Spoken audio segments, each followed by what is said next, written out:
দখলদার ইসরায়েলি বাহিনী এবং ফিলিস্তিন পুরোদমে যুদ্ধ চলছে। জানিয়ে দেব হাতে থাকা সর্বশেষ আপডেট আন্তর্জাতিক সংবাদ। প্রথমেই সংবাদ শিরোনাম। শীর্ষ কমান্ডার নিহতের জেরে ইসরায়েলের শতাধিক রকেট ছুড়ল হিজবুল্লাহ। এরপর জানিয়ে দেব আটলান্টিক মহাসাগরে ক্ষেপণাস্ত্র মহড়া চালাচ্ছে রাশিয়া। এদিকে লেবাননে ইসরায়েলি হামলায় হিজবুল্লাহ কমান্ডার সহ নিহত 4। এরপর জানিয়ে দিব সমঝোতার সময় শেষ, পুতিনের সঙ্গে আপোষ নয় বলেছেন জেলেনস্কি। আরও জানিয়ে দেব ইসরায়েলের বন্দি শিবির যেন পৃথিবীর নতুন নরক। সর্বশেষ জানিয়ে দেব লোহিত সাগরে বাণিজ্যিক জাহাজে হুথিদের হামলা। এতক্ষণ শুনছিলেন সংবাদ শিরোনাম, এবারে বিস্তারিত। তবে অনুরোধ থাকবে ভিডিওটিতে একটি লাইক করবেন এবং কমেন্ট করে জানিয়ে দিবেন কোন জেলা থেকে আপনি আমাদের এই ভিডিওটি দেখছেন। আলহামদুলিল্লাহ, শীর্ষ কমান্ডার নিহতের জেরে ইসরায়েলের শতাধিক রকেট ছুড়ল হিজবুল্লাহ। কিছুক্ষণ আগে লেবানন থেকে ইসরায়েলের উত্তরাঞ্চলে 100টির বেশি রকেট ছোড়া হয়েছে বলে জানিয়েছে ইসরায়েলের সামরিক বাহিনী। স্থানীয় গণমাধ্যমের খবরে বলা হয়েছে, চলমান যুদ্ধের মধ্যে হিজবুল্লাহর চালানো এটি সবচেয়ে বড় আক্রমণ। তবে রকেট হামলার ঘটনায় হতাহতের কোনো খবর পাওয়া যায়নি। হিজবুল্লাহর রকেট প্রথমবারের মতো ইসরায়েলের টাইবেরিয়াস শহরকে টার্গেট করেছে। ধারণা করা হচ্ছে গত রাতের হামলায় এক শীর্ষ কমান্ডার নিহত হওয়ার পর এই বিশাল রকেট হামলা চালিয়েছে হিজবুল্লাহ। এর আগে মঙ্গলবার লেবাননের দক্ষিণাঞ্চলে ইসরায়েলি বিমান হামলায় হিজবুল্লাহর এক জ্যেষ্ঠ কমান্ডার নিহত হন। অক্টোবরে ইসরায়েলের সঙ্গে যুদ্ধ শুরু হওয়ার পর এই গোষ্ঠীটির সবচেয়ে সিনিয়র নেতা নিহতের ঘটনা। খবর অনুসারে জুয়াইয়া শহরে আবু তালেব আবদুল্লাহ ওরফে আবু তালেবকে লক্ষ্য করে বিমান হামলা চালানো হয়।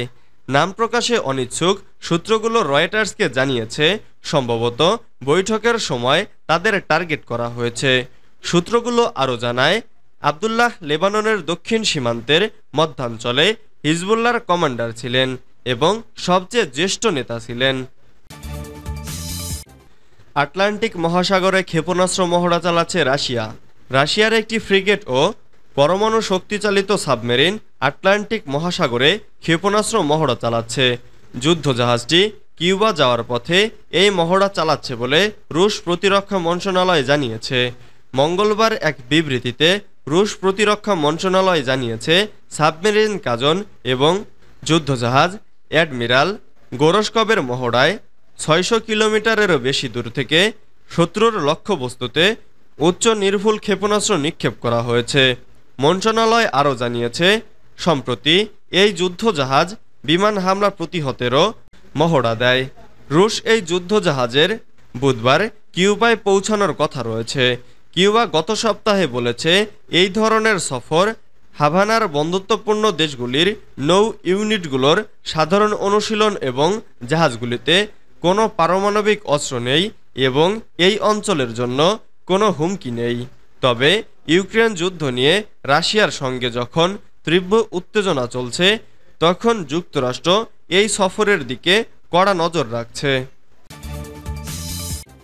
লেবাননে ইসরায়েলি হামলায় হিজবুল্লাহর কমান্ডার সহ নিহত 4। ইরান সমর্থিত লেবাননের হিজবুল্লাহ গ্রুপ জানিয়েছে, ইসরায়েলি বিমান হামলায় মঙ্গলবার তাদের সিনিয়র এক কমান্ডার নিহত হয়েছেন। লেবাননের সামরিক বাহিনীর এক সূত্র জানিয়েছে, 9 মাসের এই সংঘাতে নিহত হিজবুল্লাহ সদস্যদের মধ্যে সামি আবদুল্লাহি সবচেয়ে গুরুত্বপূর্ণ ও জ্যেষ্ঠ সামরিক নেতা। সূত্রটি আরও জানিয়েছে, ইসরায়েল লেবানন সীমান্ত থেকে 15 কিলোমিটার দূরে অবস্থিত জৌআইয়া শহরে এই হামলায় আরও 3 জন নিহত হয়েছেন। বুধবার বার্তা সংস্থা এএফপি এই তথ্য জানিয়েছে।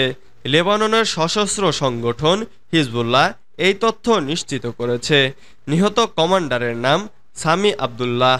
তিনি আবু তালেব নামেও পরিচিত। পরবর্তীতে হিজবুল্লাহর অপর এক সদস্য নিহতের তথ্য ঘোষণা করে। দ্বিতীয় এই যোদ্ধার নাম মোহাম্মদ হোসেন সাবরা। তিনি বাকের নামেও পরিচিত। 9 মাস আগে ইসরায়েলি ভূখণ্ডে হামাসের হামলার পর থেকে গাজায় প্রতিশোধমূলক নির্বিচার হামলা চালিয়ে যাচ্ছে ইসরায়েল। এই সংঘাতের শুরুর পর ফিলিস্তিনিদের সাথে একাত্মতা প্রকাশ করে লেবানন ইসরায়েল সীমান্তে হামলা শুরু করে সশস্ত্র সংগঠন হিজবুল্লাহ। সাম্প্রতিক সময়ে হিজবুল্লাহ ও ইসরায়েলি বাহিনীর মধ্যে সংঘাতের মাত্রা বেড়েছে। প্রায় প্রতিদিনই সীমান্তের দুপাশ থেকে হামলার খবর পাওয়া যাচ্ছে। মঙ্গলবার এই হামলার বিষয়ে সরাসরি মন্তব্য না করলেও ইসরায়েলি সামরিক বাহিনী জানিয়েছে তারা দক্ষিণ লেবাননে হিজবুল্লাহর বেশ কয়েকটি লক্ষ্যবস্তুতে হামলা করেছে। সমঝোতার সময় শেষ, পুতিনের সঙ্গে আপোষ নয় বলেছেন জেলেনস্কি। ইউক্রেনের প্রেসিডেন্ট ভলোদিমির জেলেনস্কি বলেছেন যুদ্ধের সমাপ্তির শর্তে রাশিয়ার প্রেসিডেন্ট ভ্লাদিমির পুতিনের সঙ্গে কোনো আপোষ করা হবে না। সমঝোতার সময় শেষ। খবর আনাদোলু এজেন্সির। মঙ্গলবার জার্মান পার্লামেন্টে ভাষণে জেলেনস্কি এসব কথা বলেন। জেলেনস্কি বলেন 2022 সালের ফেব্রুয়ারিতে শুরু হওয়া যুদ্ধের সমাপ্তি হবে এমন কোনো শর্তে রাশিয়ার প্রেসিডেন্ট ভ্লাদিমির পুতিনের সঙ্গে আপোষ করা হবে না। তিনি বলেন পুতিন চুক্তির পরিবর্তে হত্যা করা যখন বেছে নিয়েছেন তখনই সমঝোতার সময় শেষ হয়েছে। আমরা আমাদের শর্তে এই যুদ্ধের অবসান ঘটাব। জেলেনস্কি ইউরোপীয় ইউনিয়নের পূর্ণ সদস্য হওয়ার বিষয়ে কিয়েভের আগ্রহের পুনরাবৃত্তি করেন জার্মান পার্লামেন্টের বিশেষ অধিবেশনে। ইউক্রেন 2022 সালের ফেব্রুয়ারিতে ইইউ এর সদস্য পদ পেতে আবেদন করেছিল। সে সময় প্রার্থী হওয়ার মর্যাদাও দেওয়া হয়েছিল। সদস্য পদ নিয়ে গত বছরের ডিসেম্বরে ইইউ নেতারা সবুজ সংকেত দেন জেলেনস্কিকে। উল্লেখ্য, জেলেনস্কি জার্মানিতে দুদিনের ইউক্রেন পুনরুদ্ধার সম্মেলনে যোগ দিয়েছেন, যেখানে 60টিরও বেশি দেশের নেতারা এবং শীর্ষ কূটনীতিকরা রয়েছেন। যেখানে জেলেনস্কি যুদ্ধবিধ্বস্ত দেশের অর্থনৈতিক স্থিতিশীলতা পুনরুদ্ধার এবং ইইউতে যোগদানের এবং সংস্কারের জন্য আন্তর্জাতিক সমর্থন জোগাড় করার দিকে জোর দিচ্ছেন। ইসরায়েলের বন্দি শিবির যেন পৃথিবীর নতুন নরক। ইসরায়েলের এজদে তেইমান বন্দি শিবিরে আটক ফিলিস্তিনিদের নিপীড়ন, নির্যাতন ও তাদের সাথে দুর্ব্যবহারের রোমহর্ষক চিত্র উঠে এসেছে যুক্তরাষ্ট্রের নিউ ইয়র্ক টাইমসের একটি তদন্তে। তদন্তটি 3 মাস ধরে চালানো হয়েছে। সেখানে উঠে এসেছে ফিলিস্তিনি বন্দীদের উপর অমানসিক ও বর্বর নির্যাতনের কথা। স্মরণ করা যেতে পারে ক্যারিবিয়া সাগরে নির্মিত কুখ্যাত মার্কিন কারাগার গুয়ান্তানামো বে কারাগারের কথা, নির্যাতনের কথা, যে কারাগারকে বলা হয় পৃথিবীর নরক।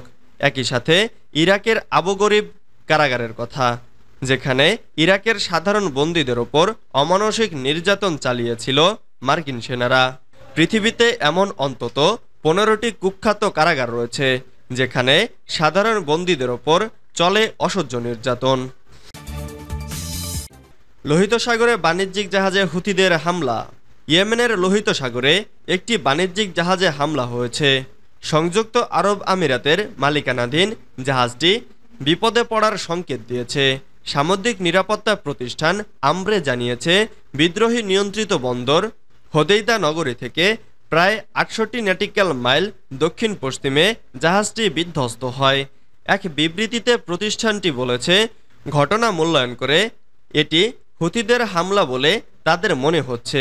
প্রতিষ্ঠানটি বিস্তারিত জানায়নি। ফিলিস্তিনের গাজায় ইসরায়েলের হামলা শুরুর পর গত নভেম্বরের মাঝামাঝি সময় থেকে এডেন উপসাগরে আন্তর্জাতিক বাণিজ্যিক জাহাজ লক্ষ্য করে ড্রোন ও ক্ষেপণাস্ত্র হামলা চালিয়ে যাচ্ছে ইরান সমর্থিত হুথিরা।